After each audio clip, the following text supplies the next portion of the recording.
നിങ്ങൾ എടുത്ത് നിങ്ങൾ എന്തെങ്കിലും ചെയ്യാൻ ഞാൻ എന്താ ചെയ്യാന്, ഞാൻ എന്താ പറയാനേ? ഇങ്ങനത്തെ ഈ വർത്താനത്തിനൊക്കെ എന്താണ് ഞാൻ പറയേണ്ടത്? മരിച്ച ആൾക്ക് പോലും സമാധാനം കൊടുക്കാത്ത കുറെ ചെറ്റ മനുഷ്യര്, അങ്ങനെ പറയത്തുള്ളൂ. ആരെയാ പറയുന്നേ? നമ്മളെയാണോ അതോ സെൽഫ് ട്രോൾ ആണോ? ഇതിപ്പോ ആരാ ഈ ആൾക്ക് സ്വൈര്യം കൊടുക്കാത്ത? നമ്മളാണോ നിങ്ങളാണോ? ഇന്നത്തെ വീഡിയോ വീണ്ടും രേണുസുതിക്കാണ്. ഇന്നത്തെ ഈ ദിവസം ഞാൻ രേണുസുതിക്ക് വേണ്ടി ഒഴിഞ്ഞു വെച്ചിരിക്കുകയാണ്. രേണുസുതി എൻ്റെ കണ്ണിൽ ഉണ്ണിയാണ്, ഉണ്ണി. അപ്പോൾ വീണ്ടും രേണുസുതിയുടെ കുറച്ച് കാര്യങ്ങളോട് ഞാൻ വന്നിട്ടുണ്ട്. കൂടുതൽ ആഡ് ചെയ്യുന്നില്ല, നേരെ വീഡിയോയിലേക്ക് പോകാം.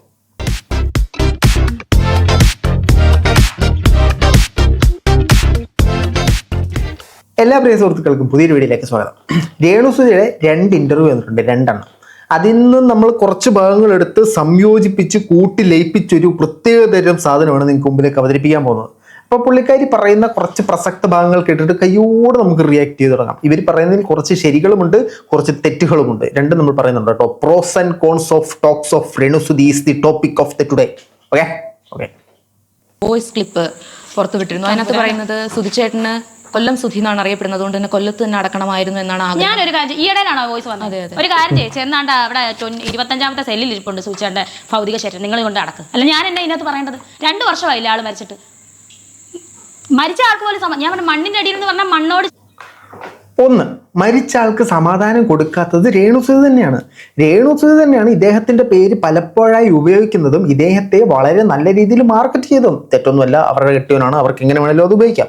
എന്നിട്ട് നാട്ടുകാർ ഇപ്പോൾ ഒരു സാധനം പറഞ്ഞിട്ട് നാട്ടുകാർ അതിൽ നിന്ന് ഒരു ഫോൾട്ട് പറയുമ്പോഴത്തേനും അല്ലെങ്കിൽ ഒരു വിമർശനം വരുമ്പോഴത്തേനും നാട്ടുകാരെ ചാടിക്കടിച്ചിട്ട് കാര്യമില്ല. രേണുസുതി പറയുന്നത് സുധിച്ചേട്ടനെ അവിടെ കല്ലറയിൽ അടക്കിയിട്ടുണ്ടെന്നാണ്. അതിലേക്ക് നമുക്ക് വരാം, നമുക്ക് ബാക്കിയും കൂടെ കേട്ടിട്ട് വരാം. ആൾക്ക് പോലും ഞാൻ പറഞ്ഞ മണ്ണിന്റെ അടിയിൽ എന്ന് പറഞ്ഞാൽ മണ്ണോട് ചേർന്നാണ് നമ്മൾ ക്രിസ്ത്യൻസ് പറയുന്ന പദമാണത്. അതൊന്നും ഞാൻ കഴിഞ്ഞ ദിവസം അങ്ങനെ പറഞ്ഞത് ഒരുത്തി എടുത്ത് റിയാക്ഷൻ ചെയ്തേക്കുന്നത്. റിയാക്ഷൻ വീഡിയോ ഞാൻ കാണാറില്ല, പക്ഷേ അന്ന് ഒരുത്തി അങ്ങനെ റിയാക്ട് ചെയ്തു, ഇന്നൊരുത്തൻ ഇങ്ങനെ റിയാക്ട് ചെയ്തു, നാളെ ഒരുത്തൻ അങ്ങനെ റിയാക്ട് ചെയ്തേക്കാം. പക്ഷെ റിയാക്ഷൻ വീഡിയോ ഞാൻ കാണത്തില്ല. ഒന്ന് പറ, നമ്മൾ 2 വള്ളത്തിൽ കാലി വെക്കരുത്. റിയാക്ഷൻ വീഡിയോ കാണുമെങ്കിൽ കാണുമെന്ന് പറ, കാണില്ലെങ്കിൽ കാണില്ലെന്ന് പറ. ഇപ്പോൾ റിയാക്ഷൻ വീഡിയോ കാണാത്ത താങ്കൾ എന്നിങ്ങനെയാണ് ഒരുത്തി അങ്ങനെ പറഞ്ഞു നിന്നിട്ടേ? പിന്നെ താങ്കൾ പറഞ്ഞത് അങ്ങനെയല്ല, ഈ രേണുസുതി സുധിച്ചേട്ടനെ പോലെ മണ്ണിലടിയിലാകണം എന്നാണ് പറഞ്ഞത്. അതിനാണ് പ്രശ്നം ഉണ്ടായത്. അതല്ല നമ്മുടെ മെയിൻ പോയിന്റ് കേട്ടോ. മണ്ണിന്റെ അടിയിൽ മണ്ണോട് ചേരുന്നു, മനുഷ്യ നീ മണ്ണാകുന്നു, മണ്ണോട് ചേർന്ന് നമ്മൾ.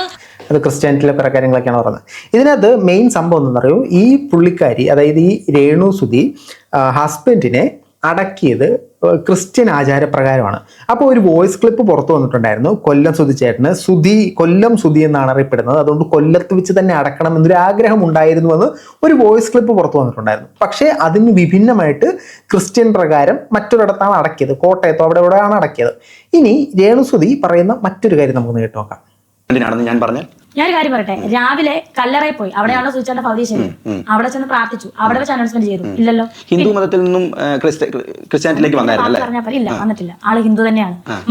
ജനിച്ചതും ഹിന്ദുവിലാണ്, മരിച്ച അടക്കിയത് മാത്രം ക്രിസ്ത്യൻ രീതിയിലാണ്, പക്ഷെ ആള് ഹിന്ദു തന്നെയാണ്. അടക്കിയത് മാത്രം ക്രിസ്ത്യൻ രീതിയിലാണ്, പക്ഷെ ആള് ഹിന്ദുവാണ്. അപ്പോൾ ആ വന്ന വോയിസ് മെസ്സേജിനെ സാധൂകരിക്കുന്ന രീതിയിലല്ലേ ഇത് വന്നത്?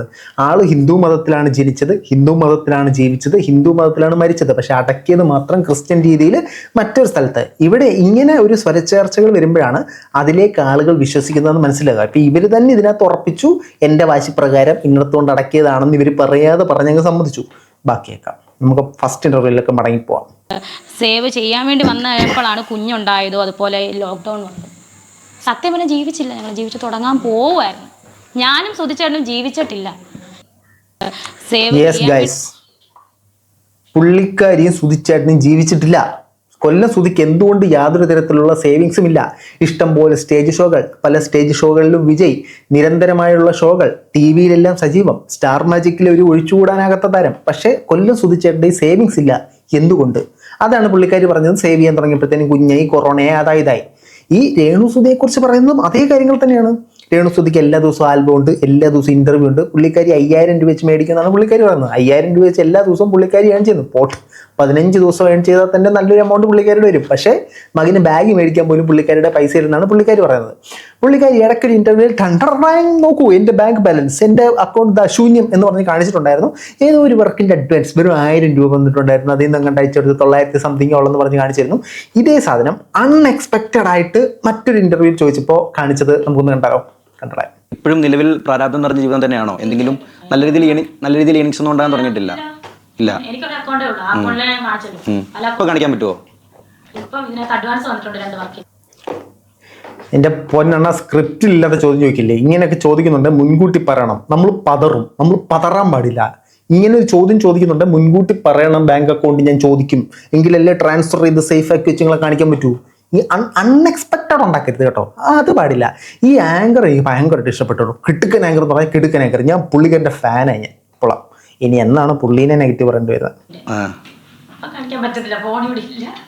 എന്തോ എങ്ങനെ ഇതിനകത്ത് അഡ്വാൻസ് വന്നിട്ടുണ്ട് 2 വർക്കിന്റെ. ഓക്കെ, കാണിക്കാൻ പറ്റത്തില്ല, ഫോൺ ഇവിടെ ഇല്ല. ഇപ്പൊ കാണിക്കാൻ പറ്റത്തില്ല, ഫോൺ ഇവിടെ ഇല്ല. പക്ഷെ ഇതിന്റെ തന്നെ മറ്റൊരു സെഗ്മെന്റിൽ ഫോൺ എടുത്തിട്ട് പുള്ളിക്കാരി ഇത് പറയുന്നുണ്ട്. അപ്പൊ ഇത്തരത്തിലുള്ള യോജിപ്പില്ലായ്മയാണ് പലയിടത്തും നിങ്ങളുടെ വിനയായി മാറിക്കൊണ്ടിരിക്കുന്നത്. അവിടെ പൈസ ഇല്ലെന്ന് പറഞ്ഞു, ഇവിടെ കാണിക്കാൻ പറ്റത്തില്ലെന്ന് പറഞ്ഞു. അവിടെ സുധിച്ചേട്ടൻ ക്രിസ്ത്യാനിറ്റിയിലല്ല ഹിന്ദുവിലാന്ന് പറയുന്നു, പക്ഷേ ഇവിടെ ഞാൻ കൊണ്ട് ക്രിസ്ത്യാനിറ്റിയിൽ അടക്കി എന്ന് പറഞ്ഞു. ഇതാണ് ആളുകൾക്ക് നിങ്ങളോട് എതിർപ്പ് തോന്നാനുള്ള കാരണം. രണ്ടാമത്, നിങ്ങൾ ആളുകളോട് സംസാരിക്കുന്ന അറ്റാച്ച് ചെയ്യുന്ന രീതി. അനീഷ് കിങ്കണനോ, ഇതാടാ നിന്റെ പേര് എന്നൊക്കെ പറഞ്ഞൊരു പുച്ഛഭാവത്തിലാണ് പൊതുജനങ്ങളെ നിങ്ങൾ സമീപിക്കുന്നത്. ഇതൊക്കെയാണ് നിങ്ങളുടെ പ്രശ്നം. നമുക്ക് ബാക്കി ആദ്യത്തെ ഇന്റർവ്യൂവിലേക്ക് വീണ്ടും തിരിച്ചു പോയിട്ട് വീണ്ടും ഒന്ന് കാണാം. ഓരോരുത്തരുടെ പേഴ്സണൽ ചോയ്സ് ആണ്, അതിൽ ഇടപെടേണ്ട കാര്യമുണ്ടെന്ന് എനിക്ക് തോന്നുന്നില്ല. പക്ഷെ അതിൽ രേണുവിൻ്റെ പേര് അവർ മെൻഷൻ ചെയ്യുന്നുണ്ട്. അതായത് രേണു മെസ്സേജസ് അയക്കുന്നത് ഞാൻ കണ്ടിട്ടാണ് സുധിച്ചേട്ടൻ. ഇത് സംഭവം നിങ്ങൾക്ക് മനസ്സിലായിട്ടുണ്ടാവുമെന്ന് ഞാൻ കരുതുന്നു. കാരണം രേണു സുധി നിൽക്കുമ്പോൾ മറ്റൊരാൾ, അതായത് സുധിച്ചേട്ടൻ്റെ 2ാം ഭാര്യ എന്ന് പറഞ്ഞ ഒരാൾ മുന്നേക്ക് വരികയും അയാൾ കുറേ പ്രസ്താവനകൾ നടത്തി. ഇവരാണ് 2ാം ഭാര്യ, രേണു ഇതിൻ്റെ ഇടയ്ക്ക് കടന്നു വന്നൊരു വിഹിതം ഉണ്ടാക്കിയത് കാരണമാണ് കൊല്ലം സുധിച്ചേട്ടനുമായിട്ട് അവരടിച്ച് പിരിഞ്ഞ് രേണു അതിലേക്ക് കുത്തിക്കയറി രേണു സുധിയായി മാറിയത് എന്ന് അവരൊരു ആരോപണം നടത്തിയിട്ടുണ്ടായിരുന്നു. അതിൻ്റെ മറുപടിയാണ് പറയുന്നത്. Note the point your honour. എല്ലാവർക്കും മനസ്സിലായല്ലോ. ജെറീന, അത് വെറും പൊട്ടത്തരമാണ്. കാരണം അവരൊരു വർഷം പറയുന്നുണ്ടെന്നാണ് ഞാൻ അറിഞ്ഞത്. അത് ഏത് 2012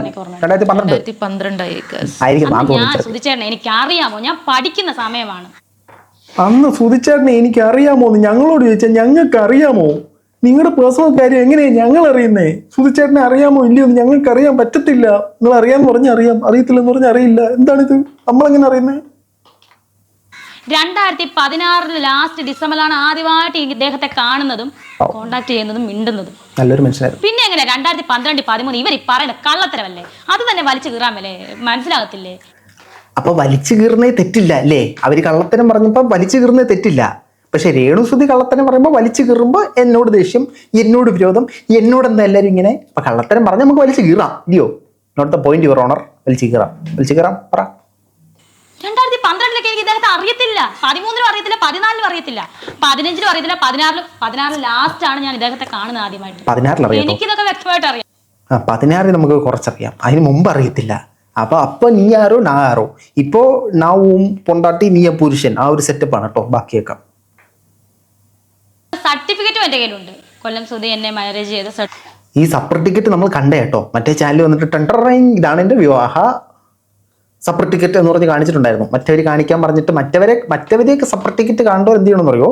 അതായത് ഈ 2ാം ഭാര്യ എന്ന് പറഞ്ഞവരെ വിവി ഹിയറിൻ്റെയിലും ആരായിരുന്നു വേറെ രാജ് ടോക്സിൻ്റെ നമ്പറുണ്ട്. അവരെ വിളിക്കുമ്പോൾ അവർ ഇവരുടെ നമ്പർ തരും. ഇവരെ വിളിക്കുമ്പോഴത്തേനും ഇവർ കാണിച്ചു തരും. ദു അവിടെയാണ് ഞങ്ങളുടെ കല്യാണം നടന്നത്, ദു അവിടെയാണ് ഞങ്ങൾ ഹണിമൂൺ ആഘോഷിച്ചത്, ദു അവിടെയാണ് ഞങ്ങൾക്ക് ഇറങ്ങി നടന്നത് എന്ന് പറയും. അതാണ് അവരുടെ ഉള്ള സർട്ടിഫിക്കറ്റ്. അവരുടെ ഉള്ള സർട്ടിഫിക്കറ്റ് നമ്മൾ കണ്ടില്ല, പുറത്ത് വിട്ടിട്ടില്ല, അവരുടെ പേഴ്സണൽ കാര്യം എന്തെല്ലാം ആട്ടെ. കഴിഞ്ഞ ദിവസം എനിക്ക് കുറേ ആളുകൾ മെസ്സേജ് അയച്ചിട്ട് പറഞ്ഞിട്ടുണ്ടായിരുന്നു ഇവരുടെ മുൻകാമുകനായിട്ടുള്ള ബിനുവിനെ പുറത്തു കൊണ്ടുവരണമെന്നൊക്കെ. ഇവര് പേഴ്സണൽ ലൈഫിൽ പ്രൈവറ്റ് ആക്കി വെക്കണമെന്ന് ചിന്തിക്കുന്ന കാര്യം ഞാൻ പുറത്ത് കൊണ്ടുവരില്ല. അത് എന്നോട് ആരും പറയണ്ട, ഞാനത് കൊണ്ടുവരില്ല.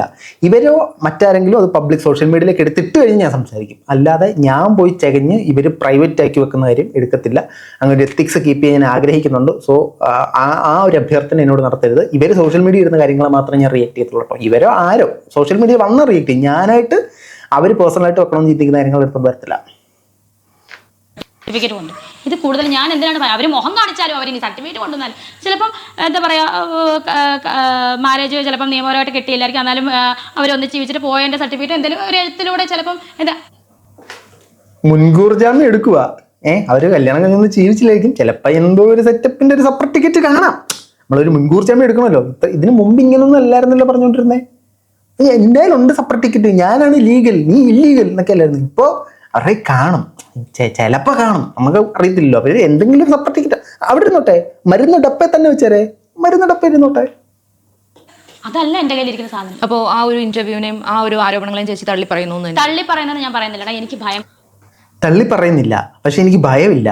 എന്നാൽ എന്തുകൊണ്ട് തള്ളി പറയുന്നില്ല? അല്ലാത്ത എല്ലാ കാര്യത്തിലും നല്ല തള്ളുന്നുണ്ടല്ലോ, ഇതെന്തുകൊണ്ട് തള്ളി പറയുന്നില്ല? അവരുടെ പേഴ്സണൽ കാര്യം, നമ്മളത് ഇടപെടത്തില്ല, നമ്മൾ പറഞ്ഞോളൂ. പറ. അതിന് ഇനി മുന്നോട്ട് ഇനി എന്തൊക്കെ വന്നാലും എനിക്ക് ഭയമില്ല. അപ്പൊ ഇവര് തള്ളിപ്പറയില്ല എന്ന് പറയുമ്പോൾ നമ്മൾ ആലോചിക്കേണ്ട ഒരു കാര്യം, ഇവരതിനെ നിഷേധിക്കുന്നില്ല, ആ സാധനത്തെ അംഗീകരിക്കുന്നില്ല, പക്ഷെ നിഷേധിക്കുന്നില്ല. ആദ്യമൊക്കെ നിഷേധിച്ചായിരുന്നു, ഇപ്പൊ നിഷേധിക്കുന്നില്ല. അപ്പൊ തന്നെ അതിനകത്ത് എന്തോ ഒരു പ്രശ്നമുണ്ട്. ആ പ്രശ്നത്തിലേക്ക് നമ്മൾ കൈയെടുത്തണ്ട, അവരുടെ പേഴ്സണലായിട്ട് വരും എന്തോ കട്ടിപ്പൂട്ടട്ടെ. ബാക്കി പറ. ചേച്ചിയുടെ പേരിൽ വരുന്നു. അപ്പോൾ ചേച്ചിനെ അറിയാൻ ആഗ്രഹമുള്ള കുറച്ച് പേരെങ്കിലും ചേച്ചിനെ പിന്നെ ഞാൻ പറയാണ്, ആ വാർത്ത അവരെ ഞാൻ തെറ്റാന്നൊന്നുമല്ല, ഈ സുചേട്ടന്റെ മുൻ ലൈഫിലെ അവർ തെറ്റാന്നൊന്നുമല്ല ഞാൻ പറഞ്ഞത്. അവര് ശരിയാണോ ഇപ്പോ? നേരത്തെ അവർ തെറ്റാന്നല്ലേ പറഞ്ഞുകൊണ്ടിരുന്നേ, ഇപ്പൊ അവർ ശരിയായോ?